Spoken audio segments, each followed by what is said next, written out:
अस्सलाम वालेकुम, मैं तैयब एजाज़ हूँ। उम्मीद करता हूँ तमाम तल्लुक़ खैर वाफ़ियत से होंगे। जहाँ कहीं भी होंगे अपने लिखाना के साथ एक अच्छी ज़िंदगी बसर कर रहे होंगे।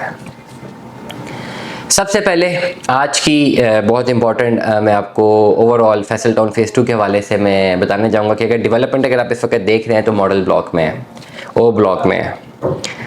इस वक्त एक चीज़ बता दूँ, आपकी ऑलरेडी अगर फाइल है ना जनरल ब्लॉक में या ओवरसीज़ ब्लॉक में, आप चाहें कि इसको मैं मर्ज करवा दूं मॉडल ब्लॉक में, तो वो पॉसिबिलिटी नहीं है। आपको अपनी फाइल्स को कंटिन्यू करना है। अब ये ऑफ़र उन लोगों के लिए है जिनके पास कैश इन हैंड मौजूद है। अब ये ऑफ़र क्यों आई, अभी क्यों आई?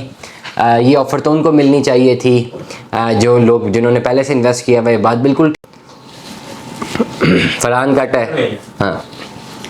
लेकिन पिछले 2-3 सालों में जो रियल एस्टेट की मार्केट के हालात हुए थे वो बहुत अनयूजुअल से गए थे। उन इन अनयूजुअल हालात में चीज़ें डिफरेंट हो गई। अनयूजुअल हालात ने किया कुछ यूँ कि जिसने पहले अर्ली इन्वेस्टमेंट्स की हुई थी वो उनको नुकसान में ले गए, और जो बाद में इन्वेस्टमेंट करने के लिए आ रहे हैं उनके प्रोजेक्ट्स, हाउसिंग प्रोजेक्ट्स, उनके लिए अच्छी से अच्छी डील्स लेकर आ रहे हैं। Same goes for Faisal town phase 2 O block. ये ओ ब्लॉक मॉडल ब्लॉक उन लोगों के लिए होना चाहिए था जिन्होंने अर्ली अपनी इन्वेस्टमेंट की है जिन लोगों ने। लेकिन मार्केट की डायमेंशन ऐसे बदली कि ओ ब्लॉक लॉन्च तो हुआ, लेकिन अब इससे फ़ायदा वो लोग हासिल करेंगे जो अभी इन्वेस्टमेंट कर रहे हैं। एक बात बिल्कुल तय है कि ये जो मॉडल ब्लॉक है, ओ ब्लॉक, ये तेज़ी से डेवलप होगा और इसको डेफिनेटली एक मॉडल बनाया जाएगा। मैंने अपने बहुत सारे व्लॉग्स में पहले भी बताया कि फैसल टाउन फ़ेज़ 2 में ये ओ ब्लॉक जो है ये मॉडल ब्लॉक होगा।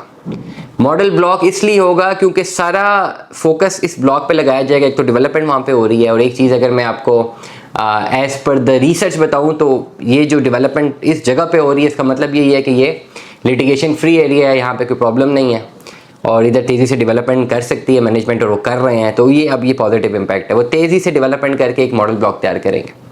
जब मॉडल ब्लॉक तैयार होगा बिल्कुल थलियाँ के ऊपर, मोटरवे से कनेक्टिविटी, अब ये एक बिल्कुल सामने एक बन जाएगा ब्लॉक। अब जिसने भी फैसल टाउन में इन्वेस्टमेंट करनी होगी वो ब्लॉक में आएंगे। ओ ब्लॉक को देखा देखी पूरा फैसल टाउन बिक जाएगा। जिस तरह फैसल टाउन फ़ेज़ 2 की बात करूँ, फैसल टाउन फ़ेज़ 2 की जब बुकिंग आई हैं तो कुछ भी नहीं था, लैंड तक नहीं शो की थी कि लैंड कहाँ पे है। एनओसी वगैरह तो दूर की बात कि एनओसी है नहीं है, कोई बाउंड्री लाइन नहीं थी। लेकिन 7 डेज़ में 45,000 फाइलें बिकी हैं, अप्रॉक्सीमेट फिगर्स बता रहा हूँ। और उन हालात में जब रियल एस्टेट को डिक्लाइन अच्छा खासा लगना शुरू हो चुका था, क्यों? फैसल टाउन फ़ेज़ 1 को देख के कि फ़ेज़ 1 इतना सुपर हिट है तो फ़ेज़ 2 तो होना ही होना है। और अब Faisal town phase 2 further super hit होगा इस ओ ब्लॉक की वजह से। इसलिए आपके पास इन्वेस्टमेंट अपॉर्चुनिटी तो यही है कि अगर आपने ओ ब्लॉक में अपना एक प्लॉट बुक करवाना है 27 से 28 लाख रुपए का कैश पे आप प्लॉट बुक करवा सकते हैं विद प्लॉट नंबर। ये 2 से 2.5 सालों में तेज़ी में आपको ये डेवलप होकर मिलेगा इंशाल्लाह, और इसमें ROI आपको मिलेगा और सोसाइटी खुद इसको इस तरह मार्केट करेगी कि आपको तो कुछ करने की ज़रूरत ही नहीं पड़ेगी। मेरे हिसाब में आने वाले टाइम पे ये प्लॉट 50 से 60 लाख रुपए की वैल्यूएशन तक जा सकते हैं। दुआ में याद रखिएगा, अपना बहुत सारा ख्याल रखिएगा। Stay tuned with us.